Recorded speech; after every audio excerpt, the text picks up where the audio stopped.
Dios les bendiga, Dios les guarde. Damos gracias a Dios por esta oportunidad que nos da nuevamente de poder estar en su presencia y poder compartir su palabra. En estos momentos vamos a seguir la secuencia del estudio del libro que estamos haciendo del Cantar de los Cantares. Voy a tratar de crear más subdivisiones para no extender demasiado los videos, ya que sé que el tiempo para muchas personas es valioso y lo voy a hacer de forma fraccionada. Quisiera haberlo explicado de forma más rápida, pero por la experiencia que Dios me ha permitido, sé que correr y decir cosas a la ligera deja poca instrucción. Entonces vamos a tratar de acortar los mensajes, de hacerlos por parte y darlo de una forma más instructiva y que se pueda explicar al menos la mayoría del estudio o de los versículos que hacen parte de él para su mayor bendición. Hoy vamos a estar hablando de el amor que transforma, el amor transformador.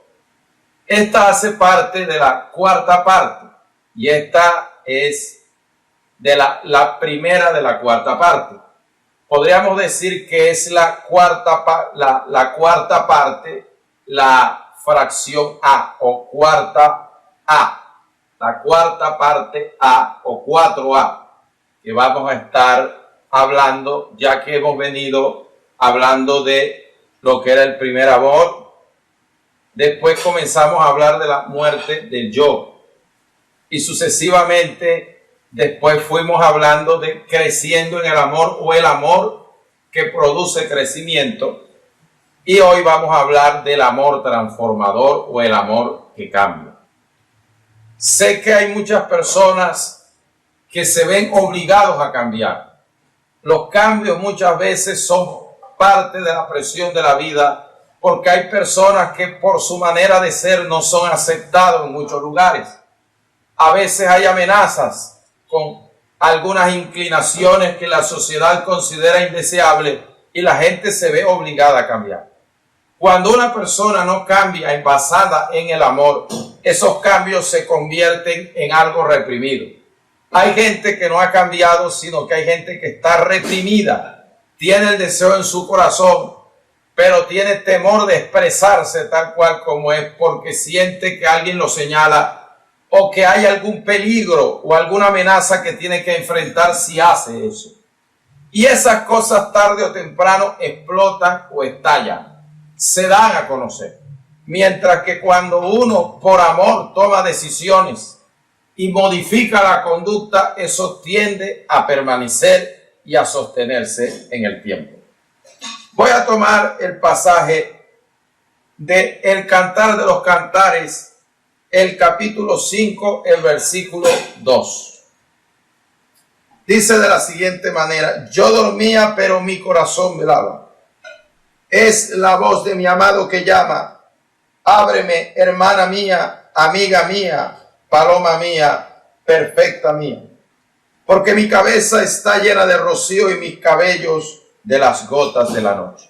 Vamos a pedir al Señor que nos permita elevar una oración, pedir su dirección y su sabiduría para que Dios nos pueda orientar y podamos tener una enseñanza edificante. Señor y Padre, te damos gracias por esta palabra, que pedimos que la uses y que coloques los términos y las frases, las oraciones que puedan llegar al corazón y que puedan incentivar a las personas a conocerte, a servirte y a hacer tu voluntad. Toma control de toda circunstancia ajena que quiera interrumpir y perturbar lo que estamos haciendo o el momento de escuchar tu palabra. En el nombre de Jesús, amén y amén. Esta primera parte de lo que podríamos llamar el amor que transforma es proceso de una mujer que viene de descansar en Dios y de experimentar en la tercera parte que vimos un encuentro con su amado. Una mujer que sentía que el Señor se había perdido, salió a buscarlo y se dio cuenta que había entrado en su huerto. El huerto es un lugar donde hay frutos, se ha sembrado y hay una producción de frutos, lo que indica que el Señor estaba en su obra, que es donde la gente que ha producido los frutos del reino y del Espíritu de Dios, allí lo encontró. Cuando ella lo encuentra, hay una relación íntima y su amado también le dice que ha entrado a su huerto. El huerto del amado del Señor es la mujer que representa a la iglesia, la mujer de Suná. El huerto de Dios somos nosotros. Y Él entra a reclamar su fruto y comienza a sentirse placentero, donde dice: he comido de mi panal, he tomado mi vino y he bebido mi leche y mi miel. Quiere decir que allí comienza el Señor a sentir satisfacción, porque las personas en quien ha entrado en su corazón han comenzado a producir frutos para Él, para la gloria de su nombre y para satisfacción del Señor. Pero aquí comienza a desencadenarte otro suceso. Aquí viene una mujer que ya comienza a descansar. Y aquí en el capítulo 5, en el verso 2, nos comienza a decir que una expresión que nos indica las dos áreas de la naturaleza humana. Yo dormía, pero mi corazón velaba. Lo que indica de que cómo se puede estar despierto o dormido al mismo tiempo. La Escritura nos comienza a decir de que hay dos áreas diferentes en el ser humano, que es el área material, humana o física, que la conocemos como el cuerpo, y tenemos el área espiritual, que la conocemos como el alma y el espíritu. Lo que indicaba que esta mujer podía hacer una diferencia entre las dos áreas. Y las dos áreas, ella las diferencia en que una estaba dormida y la otra estaba despierta. Lo que nos da a entender a nosotros es que la parte física puede estar durmiendo, pero el área espiritual, el espíritu de esta mujer que representa a la iglesia, estaba despierta.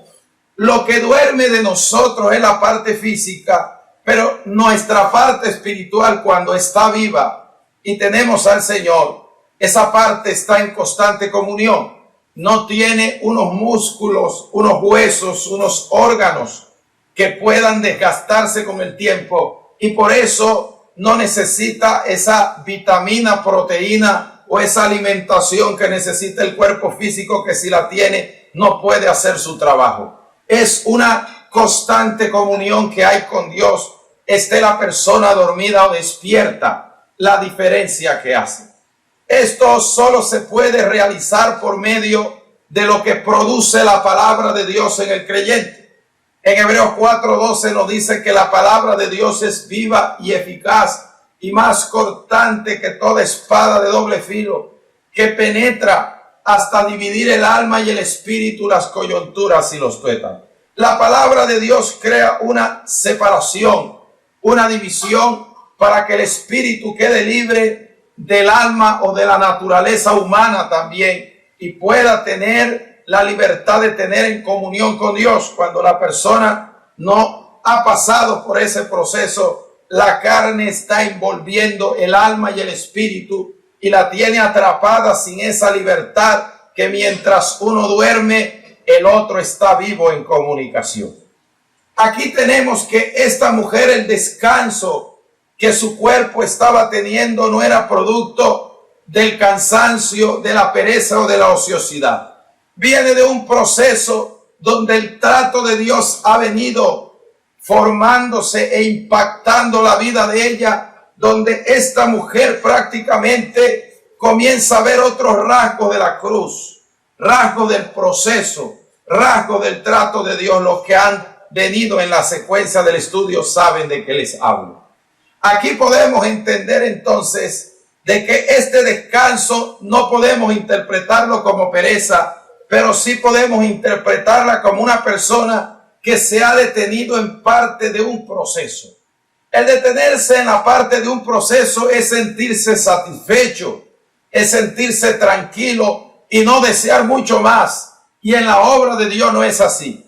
En la obra de Dios, Dios siempre nos tiene en continuo movimiento y en continuo crecimiento. No podemos pensar que porque hemos tenido una experiencia satisfactoria vamos a quedarnos allí y no queremos seguir avanzando porque prácticamente nos sentimos bien en la etapa que estamos viviendo.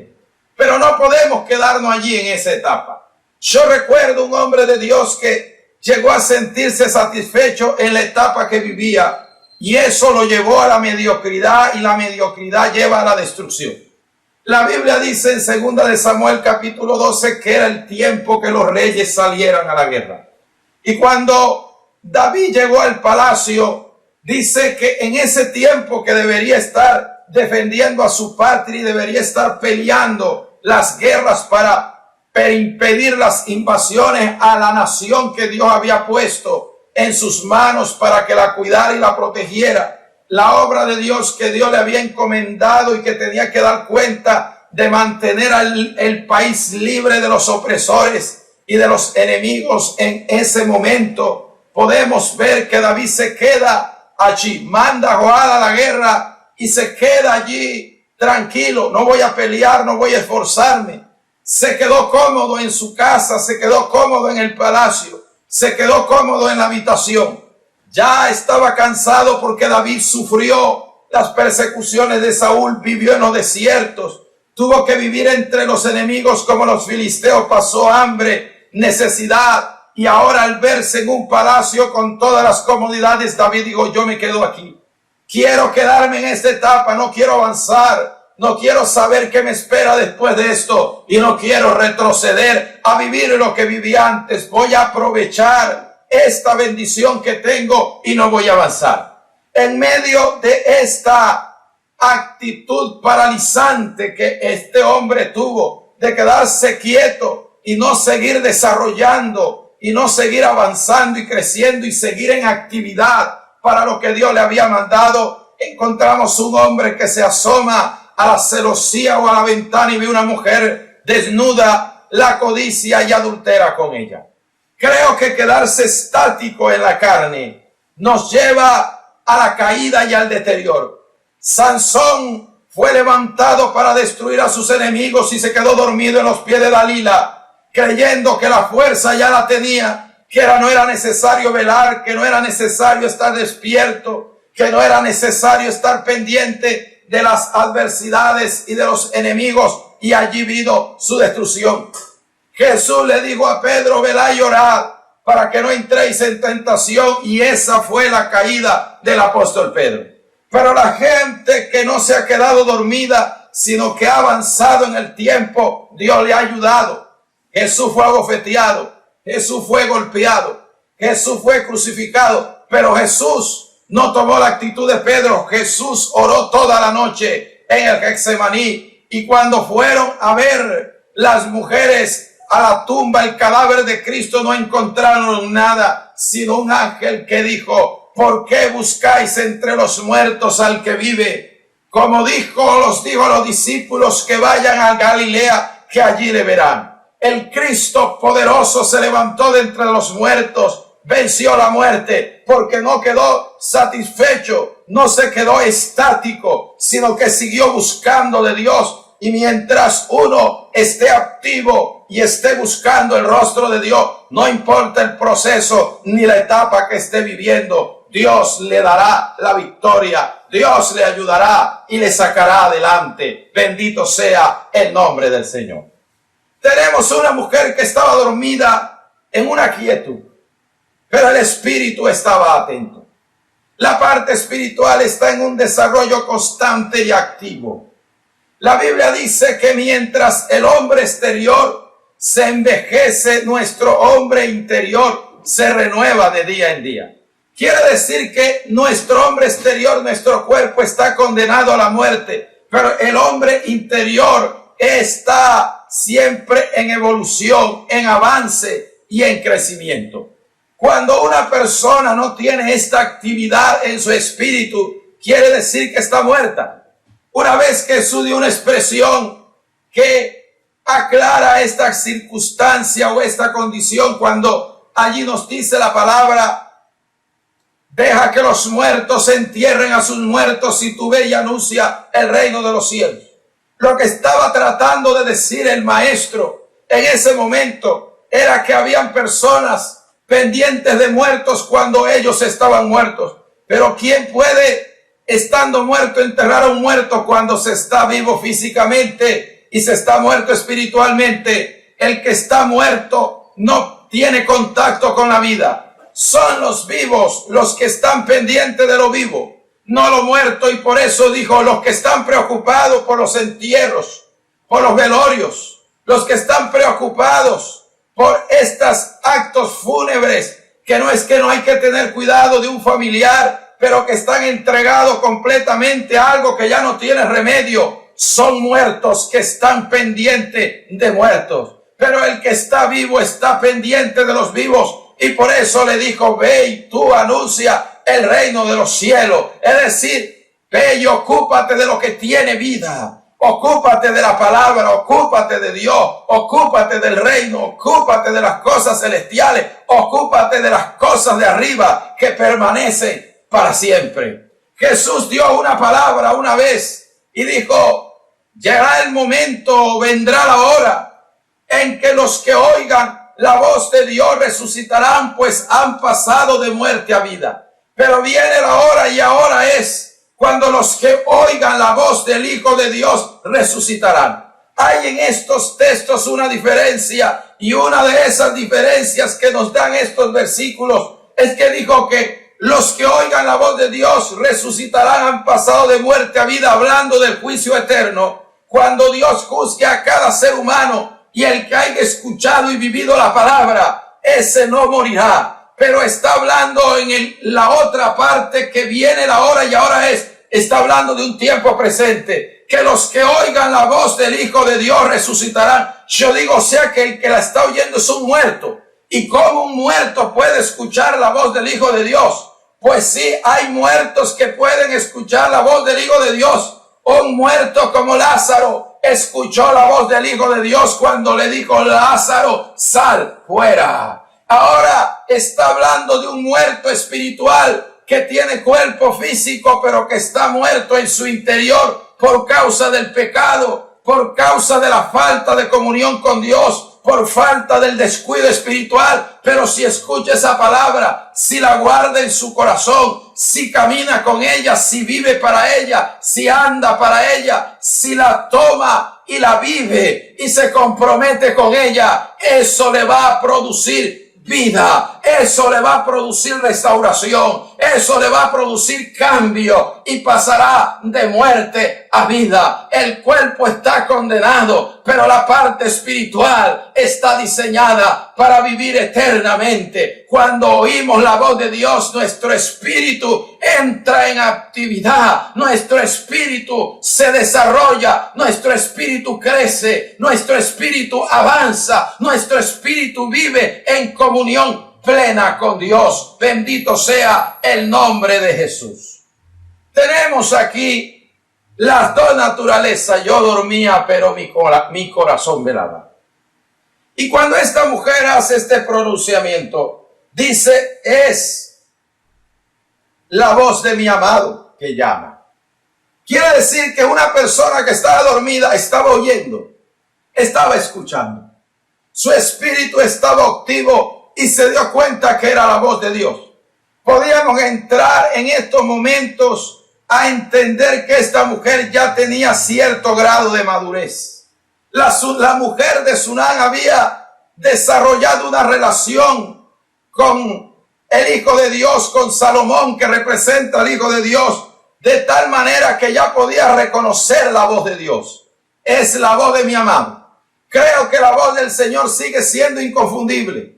El que conoce la voz de Dios se puede dar cuenta que nadie lo puede engañar. Se da cuenta cuando Dios habla y se da cuenta cuando no habla. Se da cuenta cuando habla el hombre, la carne, y se da cuenta cuando habla Dios. Se da cuenta cuando habla el diablo y se da cuenta cuando Dios le está hablando. Se da cuenta cuando son sus pensamientos y se da cuenta cuando es la palabra o la voz de Dios que está llegando a su vida.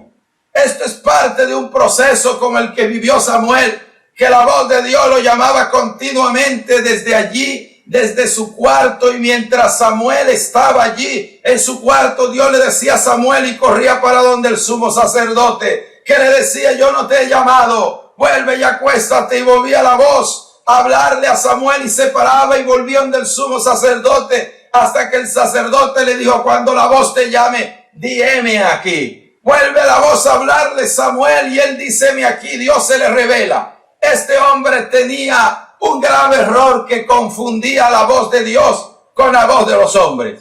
Hay gente que está en una religión equivocada porque no conoce la voz de Dios y cree que le está hablando Dios y le está hablando el hombre. Hay gente engañada por brujos, hechiceros y adivinos, creyendo que es la voz de Dios y es la voz del diablo, que muchas veces está hablando a su vida. Pero el que sabe y entiende y conoce la voz de Dios capta cuándo es. Y hay un momento que Samuel creyó que era el sacerdote porque era quien acostumbraba a escuchar, era de donde venían los consejos, era de donde venían los mensajes, era de donde venían las predicaciones. Pero hay un momento en que hay que crecer, hay que desarrollar lo que hay de parte de Dios en la vida de uno, hay que afinar el oído. Y llegó un momento en que este hombre tuvo que entender que las palabras que salían del sacerdote Elí eran de Dios, que los consejos eran de Dios, pero que ya Dios lo estaba llamando a tener una comunión directa, que ya Dios no iba a darle palabra a través de un hombre, sino que era momento que él recibiera la misma palabra directamente de Dios. Hay gente que si no le da una palabra de parte de Dios a una persona, se sienten que Dios lo ha dejado, que Dios lo ha abandonado. Los hombres y las mujeres de Dios,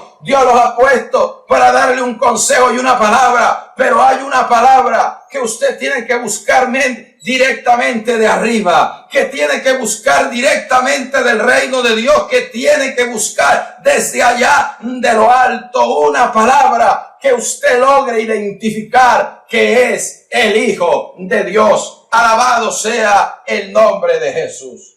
Tenemos aquí que el momento en que ella reconoce que su Señor le está llamando, que le está diciendo: es la voz de mi amado que llama, se pronuncia inmediatamente el Señor.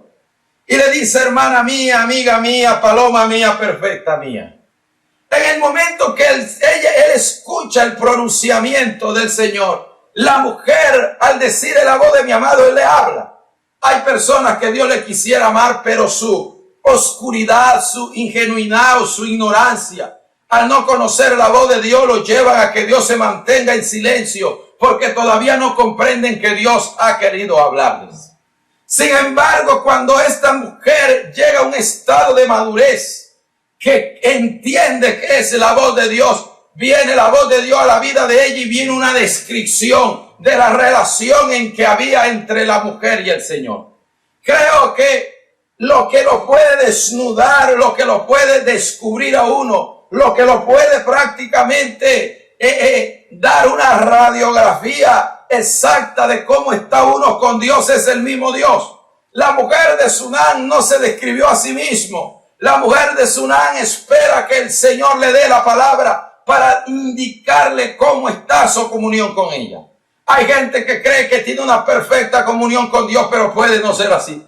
Hay personas que creen que tienen una gran amistad con Dios, pero puede que no sea así. Hay personas que prácticamente le dan a entender a uno que Dios habla con ellos a todo momento y a todo segundo, pero puede que no sea así. Es el mismo Dios quien se encarga de describirle a la mujer qué era ella para él, en qué condiciones se encontraba ella, cómo estaba. Por eso, si usted quiere tener claridad en su vida espiritual, pregúntele a Dios, ¿quién es usted para Dios? Que Él le va a dar una respuesta. Y aquí vamos a observar la descripción. Primero le dice hermana mía. El término hermana proviene de que somos hijos de Dios mediante la gracia. Por la gracia de Dios se nos ha otorgada la redención y la salvación. Pero Jesús también se nos fue dado por gracia, porque no nos merecíamos y Jesús estaba lleno de gracia. Podríamos decir que al decirle hermana, la madre que engendra la salvación y la redención es la gracia. Somos hijos de la gracia. Pero también entiendo de que esta mujer había alcanzado un grado de madurez que el Señor ya la ve como un semejante, como quien dice, ya esta mujer se parece a mí, ya esta mujer le veo rasgos parecidos a los míos, ya esta mujer parece que tuviera características que puede ser como un familiar para mí, que puede ser como alguien allegado para mí, que tiene los mismos genes que yo tengo, porque la mujer estaba creciendo, la mujer estaba madurando. Por eso el libro de Hebreos nos dice que no se avergüenza de llamarnos hermanos, porque cuando alguien tiene a Dios y a Cristo en su corazón, ya no se parece al mundo, ya no se parece a las cosas de esta vida, ya no se parece, ni hay los rasgos diabólicos y satánicos que el diablo ha inculcado y ha metido en el corazón de la gente, que muchos parecen hijos del enemigo, hijos de las tinieblas e hijos de este mundo, sino que el Señor observaba en esta mujer que se parecía a Él, que era como Él, que tenía rasgos de Él, porque los hijos de Dios se parecen a Dios. Los hijos de Dios tienen los genes de Dios. Los hijos de Dios tienen características de Dios, tienen cosas de Dios en su vida, han crecido, han madurado, han pasado por etapas y están tratando de alcanzar la estatura del Hijo de Dios. Alabado sea el nombre del Señor. Tenemos que dice hermana, amiga, dando a entender de que había esta mujer ganado un grado de confianza. La amistad es producto de la confianza. Dice la Escritura que Abraham fue llamado amigo de Dios y había tanta confianza que Dios dijo, encubriré a Abraham lo que voy a hacer. Y le habló sobre el destino de Sodoma y Gomorra. Paloma mía indica de la inocencia. La paloma actúa sin agresividad y de manera inocente. Era una mujer que ya en su corazón no estaba el deseo de pecar. No estaba la maldad ni la corrupción, no estaba la inmoralidad. Ahora esta mujer estaba limpia, estaba procesada, estaba tratada por Dios, que de su corazón no salía eso. El mismo Isaías describe esta cualidad en Jesucristo y nos va diciendo a nosotros que como cordero fue llevado al matadero. Y dice que allí nos dice que era inocente. Un hombre inocente no para captar la maldad que había en los demás, sino para que la maldad no saliera de él, que era distinto. Nos dice que el amado le dice perfecta mía. Encontramos que el término perfecto se indica no que no tenía errores, sino que contenía todas las cualidades que Dios desea ver en una persona. Esta mujer tenía fe. Esta mujer tenía dominio propio. Esa mujer tenía paciencia. Esta persona era dadivosa. Esta persona era consagrada. Esta persona vivía en santidad. Todas las cualidades estaban en ella. Y los ojos de Dios, cuando están en ella, dice que le dijo perfecta mía. Recuerdo las palabras del salmista que dice, mis ojos pondré en los perfectos de la tierra. Lo que nos da a entender que la radiografía que Dios toma de ella nos indica que el proceso en que ella había vivido y había estado era efectivo. La obra de Dios estaba haciéndose en la vida de ella. Pero tenemos aquí que ahora el maestro comienza a dar una descripción de un suceso que le ocurre. Y dice que su cabeza y sus cabellos están llenos de las gotas de la noche. Lo que podríamos hablar de un rocío.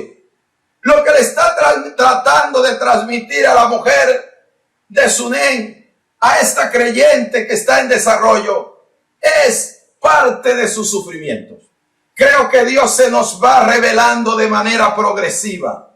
Y a medida que nosotros vamos progresando, y a medida que nosotros vamos creciendo en las cosas del Señor, nos vamos a ir dando cuenta prácticamente de que Dios va mostrándonos varias facetas y aspectos. Esta mujer ya había conocido al Cristo crucificado.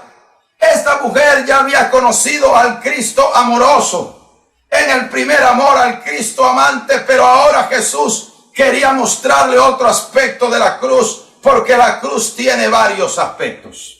Y aquí, cuando el Señor se le revela a esta mujer, podíamos recordar la noche de su oración. La noche cuando el rocío caía sobre él, cuando estaba en el Getsemaní. La revelación que le está dando Cristo de su vida es el siervo sufriente. El siervo que padece. El siervo que vive momentos difíciles. El siervo que vive momentos críticos. El hombre que le dolió, el hombre que se cansó, el hombre que vivió momentos amargos, el hombre que vivió momentos adversos, el hombre que vivió momentos difíciles, el hombre que vivió luchas, el hombre que vivió pruebas, el hombre que vivió adversidades y se revela ante esta mujer. Yo fui el hombre que estuvo en el Getsemaní. Yo fui el hombre que padeció allí. Yo fui el hombre que cuando oraba mi sudor eran como grandes gotas de sangre. Yo fui aquel que rogaba en los momentos más duros de mi vida, aquel que me podía librar de la muerte, aquel que me podía ayudar, aquel que me podía socorrer, aquel que podía tener de mí misericordia, aquel que podía tener de mí compasión, aquel que me podía extender la mano, aquel que me podía librar de toda adversidad y de todo momento difícil. Hay momentos en que Dios tiene que mostrarnos un retrato sufrido de Él para entender que los únicos que sufrimos no somos nosotros, que los únicos que no hemos pasado momentos duros no somos nosotros, que en la obra de Dios hay momentos críticos y hay momentos difíciles, pero como dijo el apóstol Pablo, con Cristo somos más que vencedores. Aquí a veces hay momentos que hay que vivir la faceta del siervo sufriente, del siervo doliente, del siervo que sufre, que aguanta y que soporta, que pasa por momentos críticos y que pasa por momentos duros de la vida. Pero eso no lo mata a uno. Eso lo que hace es que te da crecimiento. Eso lo que hace es que te da fortaleza. Eso lo que hace es que te da vida. Eso lo que te hace es que te desarrolla. Eso lo que hace es que te vuelve una persona madura para la gloria y la honra de Dios. Alabado sea el nombre del Señor. Hay gente que se queja cuando sufre y padece. Pero son estas cosas lo que hacen que una persona pueda desarrollar lo que Dios ha colocado sobre su vida. Gozaos cuando estéis en diversas pruebas, porque la prueba de vuestra fe produce la paciencia, mas tenga la paciencia su obra completa. El Señor se muestra como el siervo sufriente. Inmediatamente la mujer da una expresión. Cuando el Señor se le revela a la mujer, le dice en el verso 3, me he quitado mi ropa, ¿cómo me he de vestir? Me he lavado mis pies, ¿cómo me he de ensuciar? Esto de quitarse la ropa representa las actitudes externas. Todo lo que es externo lo representa la ropa. Y esta mujer que había tenido tratos y que había conocido la cruz de Cristo en otros aspectos, es lo que está tratando de decir. Ya yo me despojé de mi vergüenza, me quité la ropa. El viejo hombre ya se mudó de mí, como cuando Jesús lo describió, diciendo, no se pone paño nuevo en vestido viejo. El paño nuevo es la presencia de Dios y el vestido viejo es el viejo hombre. No puedo poner mi presencia en una persona que tiene vida antigua, que tiene vida pasada, que tiene vida natural y que tiene vida carnal. Tengo que quitarle esa ropa vieja para implantarle mi naturaleza divina, para implantarle la naturaleza de Dios. No puede poner Dios su presencia en alguien que está vestido todavía con las cosas de este mundo, que vive en su naturaleza carnal y en su naturaleza humana. Por eso la mujer dijo, ya yo pasé por la cruz y la cruz mató el viejo hombre, la cruz mató el chisme, la cruz mató los malos pensamientos, la cruz me mató la avaricia, la cruz me mató que despellejaba a la gente con la lengua, la cruz me mató que no podía ver un hombre porque lo desnudaba con los ojos, la cruz mató en mi vida la lujuria, la lascivia. Ya yo pasé y estoy desnuda. Ya Dios me arrancó todo lo que tenía, me quitó todo lo que tenía. ¿Cómo quieres que para abrirte me vuelva a poner esa naturaleza inmunda, sucia y asquerosa? Pero no era lo que su amado quería. que volviera a tomar esa parte otra vez. Lo que ella no entendía era que la cruz tiene una faceta totalmente diferente, porque la gente cuando se le habla de la cruz, la gente viene sufrimiento, viene angustia, viene dolor, vienen momentos difíciles, pero la cruz también es una bendición. Y lo que el Señor quería mostrarle era, si te ha despojado de esa vida antigua y de esa vida pasada, merece la bendición de la cruz. Porque en la cruz fueron derrotados los principados, en la cruz fueron derrotados las potestades, en la cruz cayó la enfermedad, en la cruz cayó la obra del diablo, en la cruz cayó el poder de esta tierra, y ahora tú tienes derecho sobre eso. Levántate y toma la bendición. Por eso Jesús dijo, el que cree en mí, mayores cosas que las que yo he hecho, también hará, porque yo voy al Padre. El que ha arrastrado la cruz con él, Dios lo llena de poder, lo llena de autoridad, lo llena de dominio. El que ha muerto a las cosas de este mundo se llena del poder de lo alto. Alabado sea el nombre de Cristo Jesús. Tenemos que la mujer no entiende, no comprende lo que el Señor le quiere decir. ¿Cómo es posible que el Señor me diga que vuelva a tomar esa ropa? Yo rehúso a tomar esa ropa. Hay personas que no saben distinguir entre vivir entre la gente y vivir como la gente. Hay personas que se han separado del mundo y del pecado, pero se aíslan del mundo, y uno no necesita aislarse del mundo ni dejar de tener contacto con el mundo. Hay cosas que la gente las considera malas, como la televisión, como un radio, como un celular. Eso depende del uso que usted le dé. Y eso depende de la madurez que usted tenga. Si usted no tiene madurez para manejar una cosa de esta, prácticamente usted se puede ir al fondo con internet, se puede ir al fondo con una televisión, se puede destruir con alguna cosa de esta, pero si usted tiene madurez espiritual, usted puede estar en el mundo. Jesús era amigo de publicanos y pecadores. Jesús hablaba con los pecadores, pero no vivía con los pecadores. Judas dice, arrebatándolo del fuego, aborreciendo aún la ropa contaminada por su carne. Es decir, están en pecado, hay que tener cuidado, pero hay que hablarle, hay que compartir con ellos. Jesús se sentó a hablar con una mujer que había tenido 5 maridos. Y el que ahora tenía no era su marido, era una estratega especialista en quitar hombres. Pero Jesús se sentó a hablar con ella, a compartirle la palabra, a que Dios tratara con ella y la transformara. Que estar compartiendo con la gente no es lo mismo que estar viviendo como la gente. Y esta mujer se había aislado del mundo y no quería volver a tener contacto con lo externo y con lo de afuera. Viene la otra parte cuando dice, me he lavado mis pies. ¿Cómo lo he de ensuciar? Esas veredas torcidas y sucias en que yo andaba, la inmundicia en que caminé, el desperdicio que viví en el mundo, no lo quiero volver a pisar. No me pidas que me pare. No me pidas, por favor, que vuelva a caminar por lo mismo. Yo quiero seguir cuidándome. Yo quiero seguir guardándome. Yo quiero seguir viviendo tu palabra. Yo quiero seguir tus pisadas. Yo quiero caminar contigo. Qué hermoso, qué bello cuando una persona se apasiona con los santos. Qué bueno cuando alguien se apasiona con lo de arriba. Qué bueno cuando alguien se apasiona con las cosas del espíritu y no de la carne. Cuando alguien comienza a amar lo espiritual y comienza a aborrecer lo pecaminoso y lo que no es de esta tierra. Pero hay algunos que aunque Dios los purifica, aunque Dios los santifica, aunque Dios los cambia y aunque Dios los transforma, siguen siendo amantes del mundo. ¿Cuántos no están en una iglesia con ganas de descarriarse?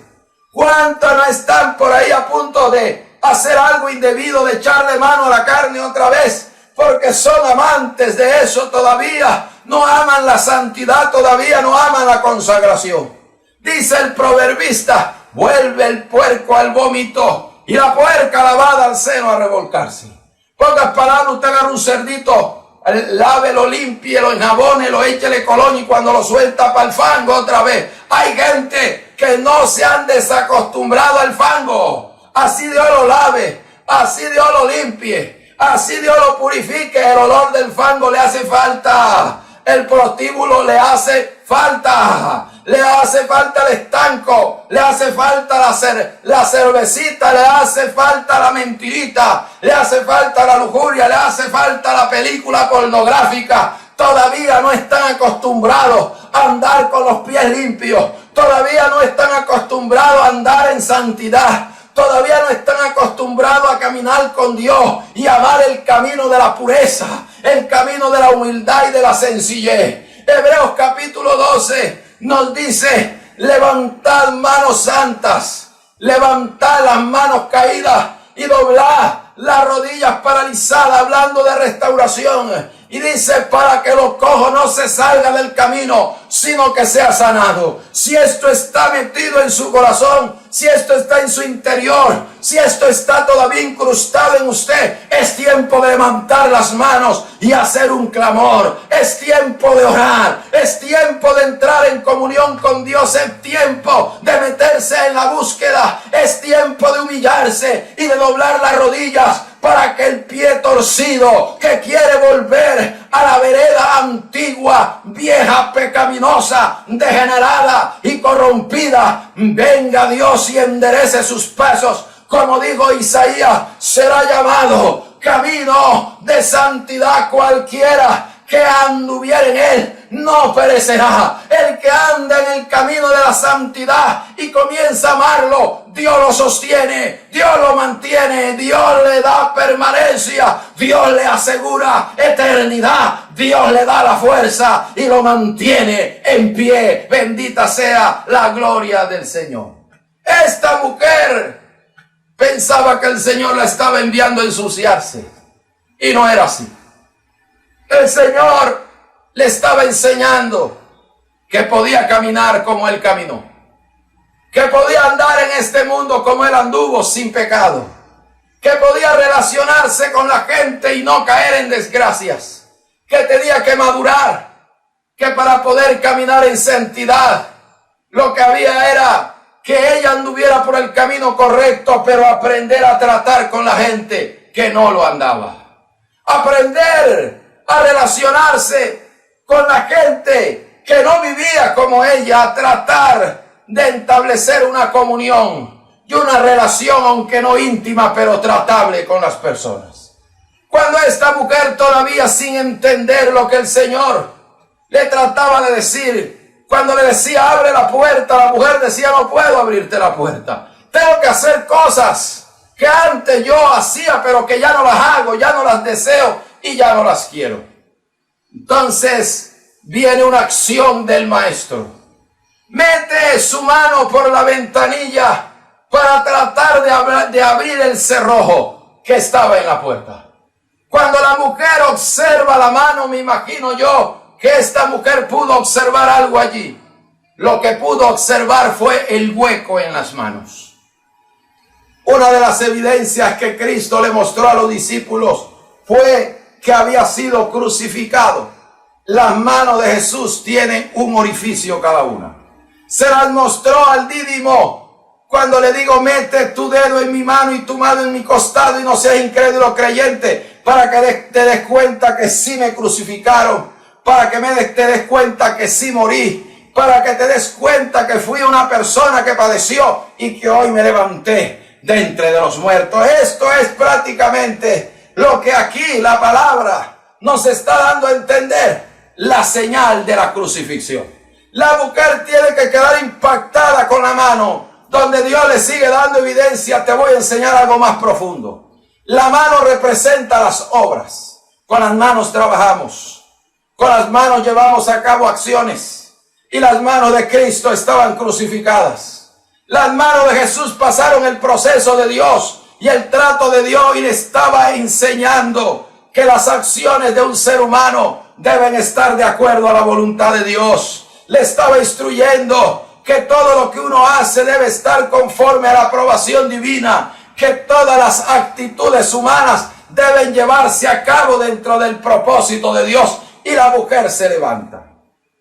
Cuando esta mujer toma la decisión de levantarse, dice que sus manos gotearon mirra. La mujer va a abrirle el cerrojo.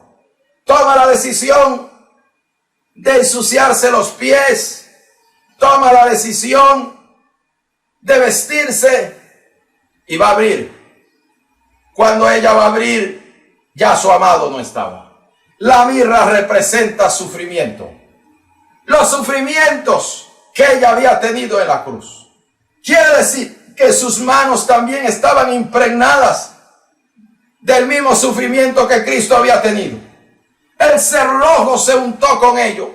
Quiere decir que lo que impidió que el Señor entrara fue el cerrojo. Y el cerrojo quedó impregnado con la mirra, con los padecimientos de Cristo. Lo que a veces evita que la puerta que separa a una persona de Dios es que a veces la gente no quiere aceptar los sufrimientos que hay que vivir en el Evangelio, que hay que padecer en el Evangelio, que hay que sentir en el Evangelio, que hay que experimentar aquí. Esta mujer se levanta a abrir la puerta, pero ya su amado no estaba. Su amado se había ido. Salió, pero parece que esta mujer llega tarde, que esta mujer prácticamente no llegó al tiempo adecuado. El amado se había ido. Debemos entender que Dios nos tiene un tiempo de espera, un tiempo en su paciencia que deja que nosotros podamos acceder a los propósitos de Dios, pero no quiere decir que ese tiempo sea incalculable y que nunca se va a acabar. En 2 Corintios capítulo 6 dice: he aquí el tiempo aceptable, he aquí el día de salvación. Nos está diciendo que es ahora que hay que ser salvo, porque la vida mañana puede perecer y hacerse inoficiosa, o puede desaparecer, puede evaporarse en un momento dado y el tiempo de Dios se puede acabar. El propósito de Dios hay que atraparlo. Recuerdo que cuando Dios le habla a Abraham de que quiere darle un hijo, Abraham dice: no, yo quiero una revelación más profunda, yo quiero una revelación más grande, yo no quiero esa pequeña fracción, yo quiero una descripción más amplia del propósito de Dios. Y comienza a colocar un sacrificio. Y mientras Abraham comienza a colocar ese sacrificio, la Escritura nos dice a nosotros que a Abraham le cayó el temor de una gran oscuridad. Abraham se dormía, pero Abraham sabía que Dios no Dios no acepta, sacrificio dañado. Y que prácticamente Abraham estaba espantando a las aves de rapiña. Estaba espantando a los cuervos. Estaba espantando a todas las aves que querían dañar el sacrificio. Porque sin eso no había respuesta. Sin embargo, Dios se aparece en lo tarde, en lo oscuro de la noche. Y le dice: ten por cierto que tu generación será esclava en Egipto 400 años. Y la sacaré de ahí con gran poder. Abraham encontró respuesta. Abraham hizo que Dios volviera.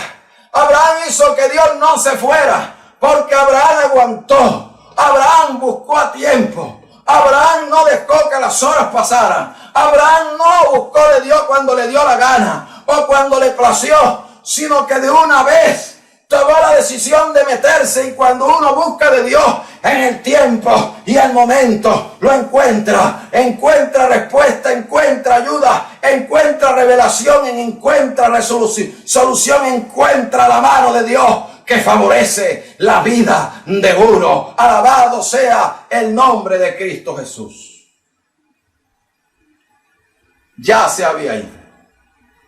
Yo sé que hay muchas personas que sienten como si Dios se hubiera ido, les hubiese abandonado, pero es la forma tardía en que los buscamos. Después dice: y tras mi amado, tras su voz se fue mi alma. Qué hermoso cuando uno está familiarizado con la voz de Dios. Cuando uno prácticamente está relacionado con ella, que uno la sigue a donde ella vaya. Mis ovejas oyen mi voz y me siguen. Salió a buscarlo, pero no lo encontró. Se dio cuenta que al haberse levantado de forma tardía había llevado a que su amado se había ido. La lección estaba aprendida. Hay que buscar a Dios. Buscar a Jehová mientras puede ser hallado, llamarle en tanto que está cercano. Deje el impío su camino y el hombre inicuo sus pensamientos, y conviértase al Señor, el cual tendrá de él misericordia.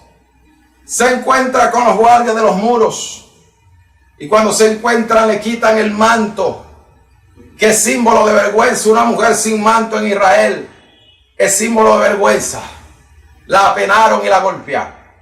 Hay cosas que uno en su proceso espiritual tiene que darse cuenta que nadie te va a entender ni nadie te va a comprender.